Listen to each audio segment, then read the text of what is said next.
നമ്മുടെ ജസ്ന സലീമിൻ്റെ വിഷയം അങ്ങനെ കത്തിപ്പടർന്നുകൊണ്ടേയിരിക്കുകയാണ്. ജസ്ന സലീമും കണാരേട്ടനും തമ്മിലുള്ള കളി. ഇവർക്ക് റീച്ചില്ല. സംഭവം ജസ്ന സലീമിന് റീച്ചില്ല. എന്തൊക്കെ ചെയ്തിട്ടും റീച്ചാവുന്നില്ല ചാനൽ. ഇപ്പോൾ ഇവർ നല്ല അടവ് പയറ്റുന്നുണ്ട്. അടവ് പയറ്റി ഒരു 3-4 വീഡിയോയൊക്കെ ഇട്ടായിരുന്നു. അപ്പോൾ അതിന് അത്യാവശ്യം റീച്ച് കയറിയിട്ടുണ്ട്. ഇപ്പം ഞാൻ പറയാൻ പോകുന്നത് ആദ്യം ആ വീഡിയോ അല്ല. പാതിരാത്രിയൊക്കെ ആകുമ്പം 2 മണി 3 മണിയൊക്കെ ആകുമ്പം ഒരു കോഫി കുടിക്കാനായിട്ട് തോന്നും. അങ്ങനെ പുള്ളിക്കാരനും കോഫി കുടിക്കാനായിട്ട് ഇറങ്ങിയാണ്. അവിടെ എങ്ങും ആരുമില്ല. ചീവീടെന്ന് പറയുന്ന സാധനം അതിൻ്റെ ചിലപ്പ് മാത്രമേ ഉള്ളൂ. ഇവിടെയൊക്കെ ചില്ലൂർ എന്നൊക്കെയാണ് പറയണം. നമ്മൾ അതിൻ്റെ ചിലപ്പ് മാത്രമേ ഉള്ളൂ. അപ്പോൾ നട്ടപ്പാതിരാക്കി ഒരനക്കവും ഇല്ല, കുട്ടികളനക്കം ഇല്ല. കുട്ടികളവിടെ ഇല്ലയെന്ന് തോന്നുന്നു. ഇവർ 2 പേര് മാത്രമേ ഉള്ളൂ. 2 പേര് മാത്രമായ ഒറ്റയ്ക്കുള്ളൊരു ജീവിതം.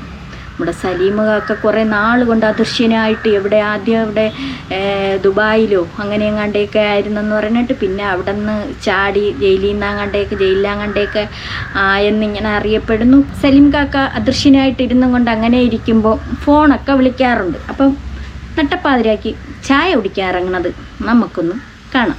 കുട്ടിയുടെ ഒരു മോഹേ. നട്ടപ്പാതിരാത്രി കട്ടൻ ചായ കുടിക്കാൻ കട്ടൻ ചായ അല്ല, ചായ കുടിക്കാൻ പോയിട്ടുണ്ടോ? ഇല്ലെങ്കിൽ ഈ വീഡിയോ ഒന്ന് ഫുള്ള് കണ്ടു, സ്കിപ്പ് ചെയ്യരുത്. ഒരേ വൈബുള്ള ഒരാൾ നമ്മുടെ കൂടെ ഉണ്ടാവുക എന്ന് പറയുന്നത് അതൊരു ലക്ക് തന്നെയല്ലേ? അത് ലക്കാണ്. ഒരേ വൈബുള്ള ആൾ നമ്മുടെ കൂടെ ഉണ്ട് എന്ന് പറയുന്നത് അത് ലക്കാണ്. പക്ഷെ സലീമാക്കായെ കൊണ്ട് ഇതൊന്നും പറ്റൂല. ദൃശ്യനായിട്ടിരുന്നും കൊണ്ട് കാണുന്നുണ്ടോ സലീമാക്ക നിങ്ങളിത്? ഒരേ വൈബുള്ള ആളുകൾ തമ്മിൽ പാതിരാത്രി 3 മണിക്ക് ചായ കുടിക്കാൻ പോകുന്നത്. നല്ല അങ്ങനെ ഉറങ്ങാൻ തോന്നുന്നുണ്ട്, പക്ഷേ ഉറങ്ങുന്നില്ല. സമയം 2:45, 2:47 കേട്ടോ. അപ്പോൾ 2:47 അപ്പോൾ നിങ്ങൾ വിചാരിക്കും ഉച്ചക്കാണെന്ന്. ഉച്ചക്കല്ല, രാത്രി, അതും അർദ്ധരാത്രി. ഉറക്കമൊന്നും ഇല്ലാതെ ചായ കുടിക്കാൻ പോവുകയാണ് അർദ്ധരാത്രിയിൽ. ആരൊക്കെയായിട്ടാണ്? ജസ്മോളും കണാരേട്ടനും. ആരുമില്ലാത്ത എന്താ പറയുക, ശാന്തമൂഖമായി കിടക്കുന്ന രാത്രി. അപ്പോൾ എൻ്റെ അരുണേട്ടേ എനിക്ക് ചായ മേടിച്ച് തരുമെന്ന് പറഞ്ഞു. അങ്ങനെ ചായ കുടിക്കാൻ പോവാണ്. മുഖം ഒന്ന് കഴുകിയിട്ടുണ്ടായിരുന്നു, തുടച്ചില്ല. അതാട്ടോ മുഖത്ത് നന്നായിട്ട് വെള്ളം, ഉറക്കിൻ്റെ ക്ഷീണം ഒന്ന് പോകാൻ വേണ്ടിയിട്ട് മുഖം കഴുകിയതാ. അപ്പോൾ നേരെ ഊണും ഉറക്കവും ഇല്ലാത്ത രാത്രികൾ. ചായപ്പീടിയിലേക്ക് ഒരു കട്ടൻ ചായ നട്ടപ്പാതിരക്ക്. തുറക്കുമോന്ന് പോലും അറിഞ്ഞൂടാ. എന്നിട്ട് പോവുകയാണ്. സമയം ഒരിക്കൽ കൂടി കാണിച്ചു തരാം, 2:43. അപ്പോൾ AM ആണോ PM ആണോ എന്നുള്ള ഇതിൽ കാണിക്കുന്നില്ല. അതുകൊണ്ടാണ് ഞാൻ ഇന്നോ ഇല്ലല്ലോ 15-ാം തീയതി.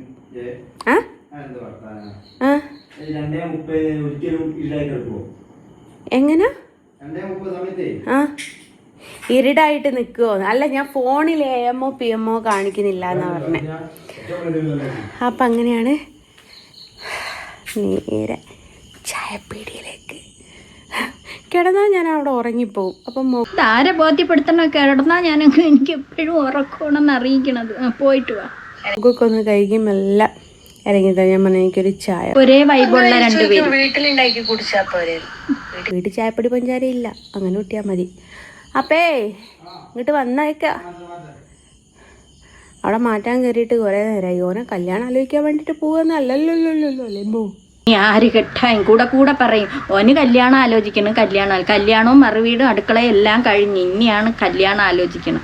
കൂടെ പറയാറുണ്ട്, ഓ കല്യാണം ആലോചിക്കണം, ഓനെ ആരെ ബോധ്യപ്പെടുത്താനാണ് ജസ്ന നീ ഇങ്ങനെ പറഞ്ഞുണ്ടാക്കണത്? സലീമൊക്കെ കൂട്ടിനാക്കിയിട്ട് പോയതാണ്.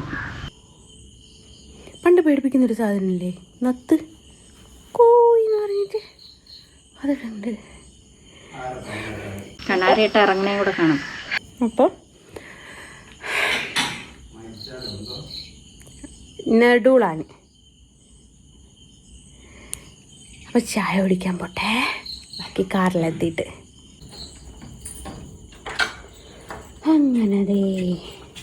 അങ്ങനെ മണിമാരെ കഥവും പൂട്ടിയൊക്കെ ഇറങ്ങി അവർ ചായയൊക്കെ കുടിച്ച് ആസ്വദിച്ച് പിന്നെ വന്ന് ഭയങ്കര ക്ഷീണമുണ്ട്, അങ്ങനെ കിടന്ന് ഉറങ്ങി. പിന്നെ ഇത് കഴിഞ്ഞിട്ട് പുള്ളിക്കാരിക്ക് വേറൊരു സംഭവം ഉണ്ടായി.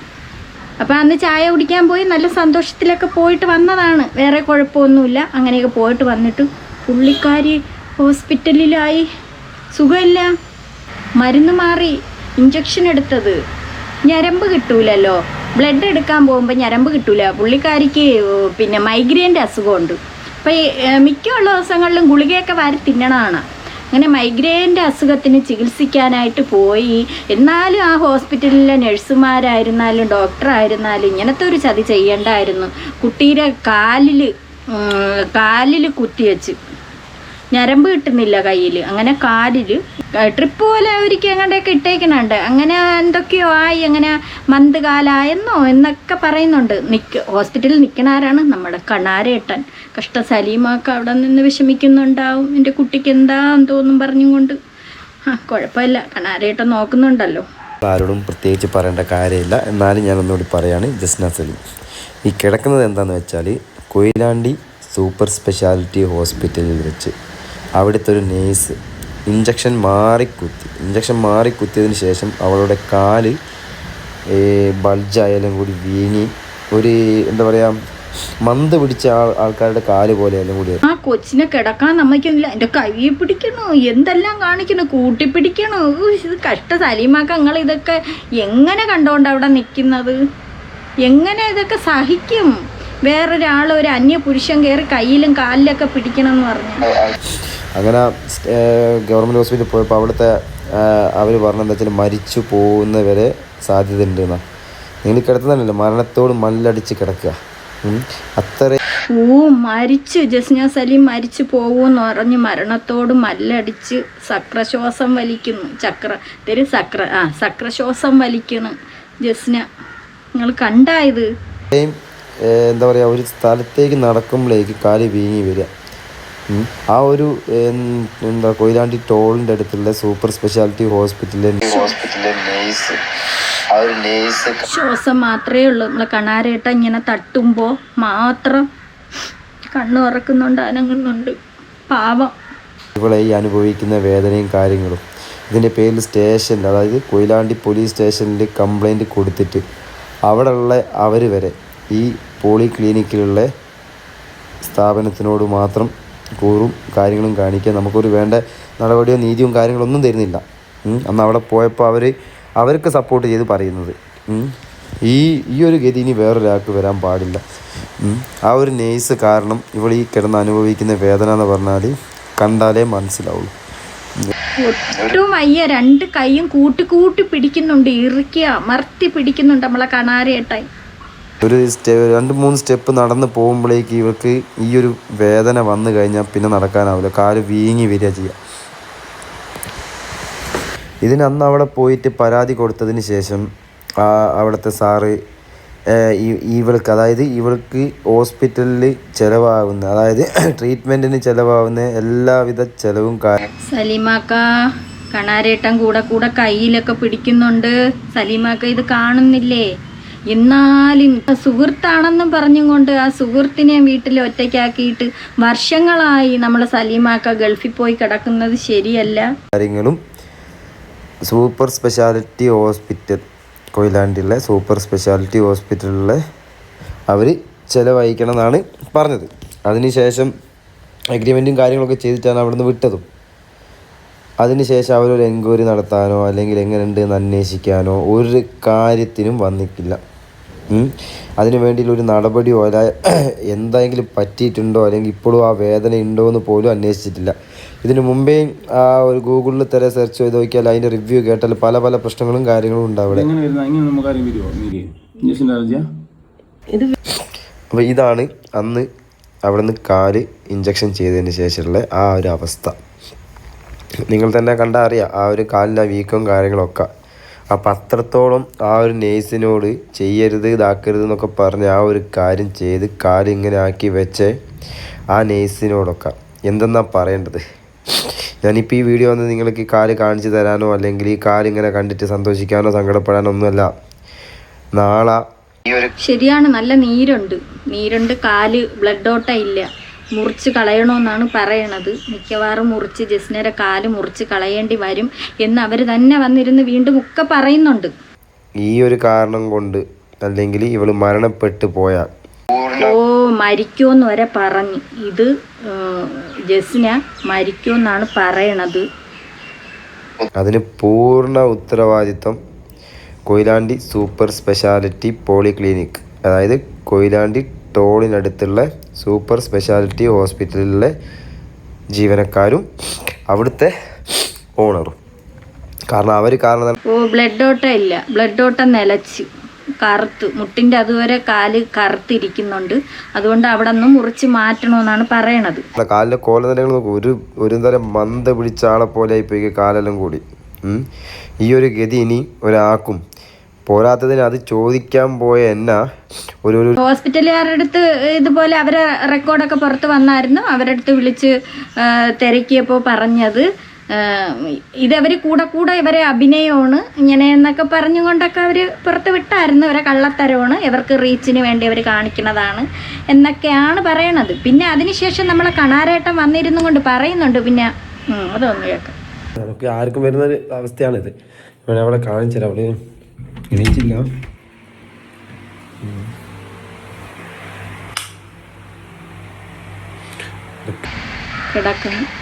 അപ്പോൾ ഇന്നലെ എനിക്കിന്ന് പോകാനുണ്ട്, ഇന്ന് രാവിലെ ഡിസ്ചാർജ് ചെയ്ത് വന്നതാണ്. ഇപ്പോൾ ശ്വാസം മുട്ടെങ്ങാനും പെട്ടെന്ന് വരികയാണെങ്കിൽ കാണിക്കണം എന്ന് പറഞ്ഞിട്ട്.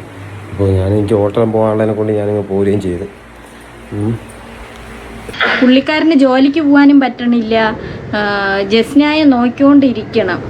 എപ്പോഴാണ് ശ്വാസം മുട്ട് വരണത്, മരിച്ചു പോകുമെന്നാണ് ഡോക്ടർ പറഞ്ഞിരിക്കുന്നത്, കാല് മുറിച്ച് മാറ്റണം എന്നൊക്കെയാണ് പറയണത്. അപ്പം എപ്പോഴാണ് ശ്വാസം മുട്ട് കയറി അങ്ങ് കൂടണമെന്ന് അറിയാൻ പറ്റൂല. അങ്ങനെ പുള്ളിക്കാരൻ കാവലിരിക്കുകയാണ്.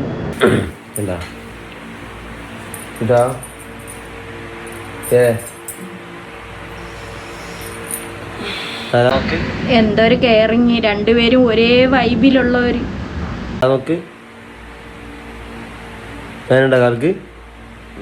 കാൽക്ക് വേദന ഉണ്ടാവാം. അപ്പോൾ ഞാനിത് പറയാനുള്ള കാരണം എന്താ വെച്ചാൽ ആ ഒരു സംഭവം, അതായത് ഇനിയും ആയിരിക്കും വന്നു കഴിഞ്ഞാൽ അന്ന് തന്നെ ഡോക്ടർ പറഞ്ഞതെന്താ വെച്ചാൽ ഇത് പല പ്രശ്നം വരും. ശ്വാസം മുട്ട്, ഇതിനെക്കൊണ്ട് ഇടയ്ക്കിടയ്ക്ക് ശ്വാസം മുട്ട് വരും, പനി, പിന്നെ ആൾ മരിച്ചു പോകാൻ വരെ ചാൻസ് ഉള്ളൊരു കാര്യമാണ്. കാരണം ആ ഒരു മരുന്ന് എന്ന് പറഞ്ഞത്. എന്നിട്ടും ആ നേഴ്സിൻ്റെ ഒരു തെറ്റ് ആ നേഴ്സ് അംഗീകരിക്കുന്നില്ല. അത് തെറ്റ് പറ്റിപ്പോയി എന്നുള്ള രീതിയിലൊന്നും സംസാരിക്കുന്നത് പോലുമില്ല. അവർക്ക് അവർ സപ്പോർട്ട് ചെയ്ത് സംസാരിക്കാം. പിന്നെ അതിനുശേഷം ഞാൻ പറഞ്ഞില്ലേ, നിങ്ങൾക്ക് വേണമെങ്കിൽ സംശയം ഉണ്ടെങ്കിൽ ഇവള് ഒന്ന് കോഴിക്കോടോ അല്ലെങ്കിൽ ഒന്ന് സംശയമില്ല അണ്ണാ, സംശയമില്ല. എന്തായാലും പുള്ളിക്കാരി അതിനുശേഷം ഒരു പരിധിയായി. അപ്പം ഇങ്ങനെയുള്ള ഒരു 3-4 വീഡിയോ ഇട്ട് നല്ല റീച്ചായി. ആ ഹോസ്പിറ്റലിൽ സുഖമില്ലാതെ ഏത് നേരവും മരണപ്പെടും എന്നൊക്കെ പറഞ്ഞുകൊണ്ട് കിടന്ന് ശ്വാസം മുട്ടുണ്ടാവും എന്നൊക്കെ പറഞ്ഞതിന് ശേഷം കാണാൻ വന്നു അടുത്ത റീൽസ് എടുക്കണേണ്. അതിനുശേഷം റീൽസ് എടുത്ത് ഇൻസ്റ്റയിൽ ഒക്കെ പോസ്റ്റ് ചെയ്തതാണ്. കൊള്ളാം. പിന്നെ വേറെ വീണ്ടും അടുത്തത്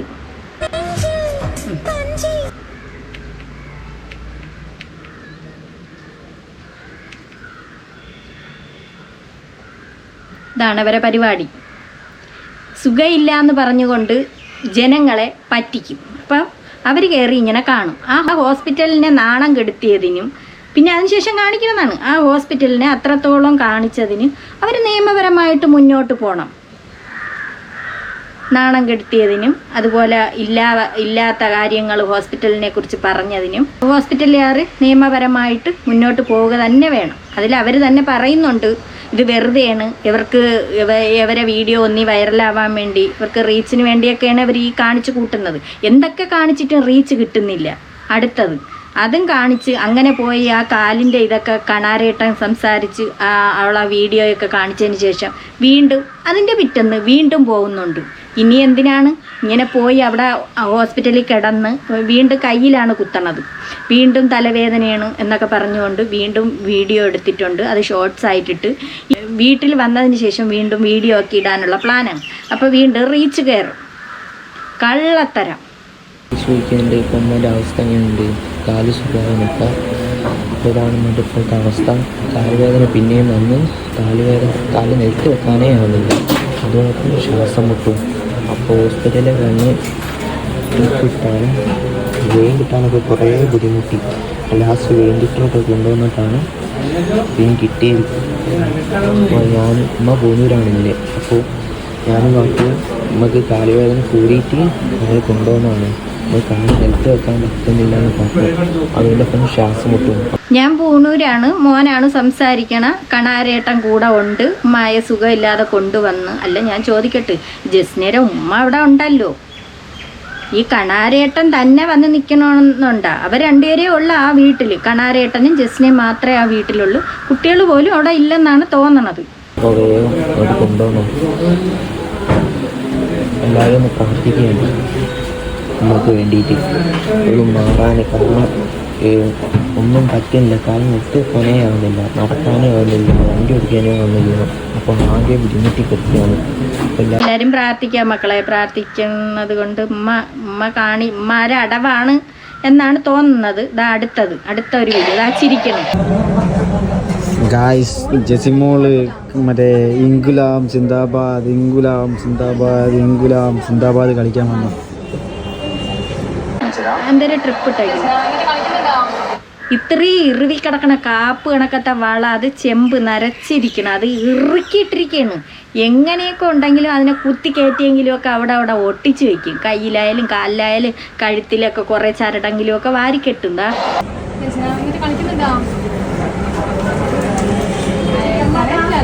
വള എന്തായാലും പൊട്ടിക്കണേ, ഞാൻ എടുക്കട്ടെ. വള എന്തായാലും പൊട്ടിക്കട്ടെ. അയ്യടാ കൊച്ചു കള്ളായി. ജസ്ന സംസാരിച്ച് തുടങ്ങി.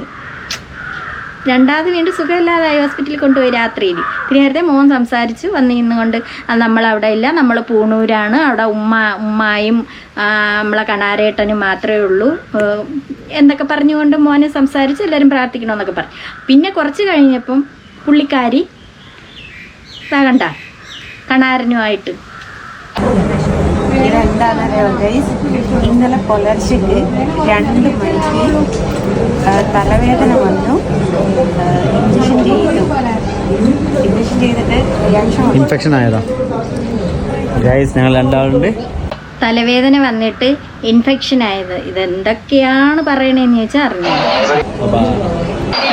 നമ്മൾ രണ്ടുപേരുണ്ട്. നമ്മളെ കണാരേട്ടനാണ് കൊണ്ടുവന്നത്. ഇതൊന്നും ആർക്ക് റിയാക്ട് ചെയ്യണമെന്ന് തോന്നിയിട്ടല്ല ഓരോരുത്തർ റിയാക്ട് ചെയ്യണം.